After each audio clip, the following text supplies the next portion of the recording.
Academy Madhubani. अब ऐसे ही बोलना पड़ेगा, सब्सक्राइब किया या नहीं? अरे यार कर लो यार, कितने दिन से बोल रहे हैं, कर लो, क्या हो जाएगा? यूट्यूब वाला पैसा लेगा क्या? बोले अब जितना सब्सक्राइब करोगे सब पे 5 रुपए देना पड़ेगा। ऐसा है कोई काम? नहीं ना, तो कर लो, लाइक भी करिए, शेयर भी कीजिए, बड़े काम की चीज है ना। एक चीज ऐसी है, डैश बड़े काम की चीज है, कमेंट में लिख के बता देना।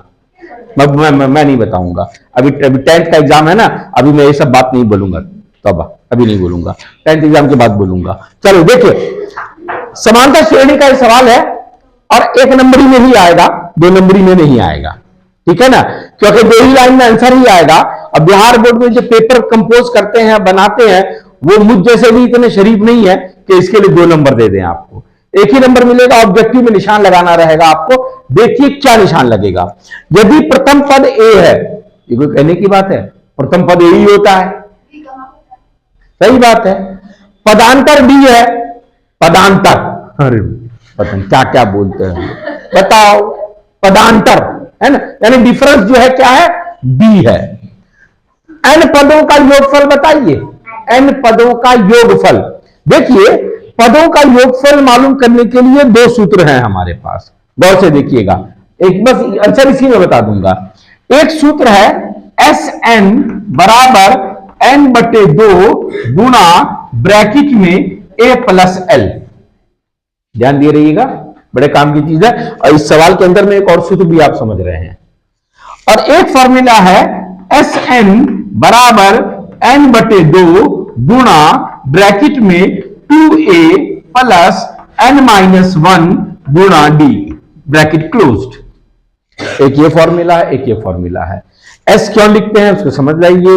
इंग्लिश का एक वर्ड है सम, SUM, सम, सम यानी जोड़, सम यानी जोड़। और एक वर्ड होता है इंग्लिश का SOME, इसे भी कहते हैं सम। पढ़ने में कोई डिफरेंस नहीं है, ये भी सम, ये भी सम। इस सम का मतलब कुछ और इस सम का मतलब जोड़, तो इसकी वजह से एस लिखा जाता है। सम ऑफ n टर्म्स यानी n पदों का योग। अब n में 2 पद भी हो सकते हैं, 5 भी हो सकते हैं, 20 भी हो सकते हैं, 50 भी हो सकते हैं, इससे कोई लेना देना नहीं। तो सम ऑफ n टर्म्स बराबर n/2 Guna a plus L. तो n आपने समझ लिया, पदों की संख्या, a प्रथम पद और l अंतिम पद। तो यह सूत्र तब इस्तेमाल किया जाता है जब n भी मालूम हो, a भी मालूम हो और l भी मालूम हो। लेकिन इस सवाल में देखिए, a मालूम है, n मालूम है, n को n ही कहा है, लेकिन l मालूम है क्या? नहीं, l मालूम नहीं, तो यह सूत्र यहां पर नहीं लगेगा। दूसरा सूत्र यह आया जो इस सवाल का जवाब है। वैसे जवाब पर एक बात समझ लीजिए, सवाल मुंह से, जवाब मुंह से नहीं, काम से। अभी बोलेगे अच्छा जवाब मुंह से नहीं, मतलब किसी आदमी ने कहा ए चल चुप बैठ, तो बोले सवाल क्या मुंह से, और जवाब बोले इधर आ, ये वाला जवाब नहीं। सवाल मुंह से और जवाब काम से। सवाल आपसे लोग करेंगे ए पढ़ाकू, हो गले, टपरे है, ये सवाल मुंह से। जवाब किससे? आपके काम से। यू शुड बी टॉपर, आपको टॉपर होना ही चाहिए। सवाल मुंह से और जवाब किससे? काम से। तो उसी काम को यहां देख लीजिए। यहां पर यह सूत्र तब लगता है जब n दिया हो, a दिया हो और d दिया हो।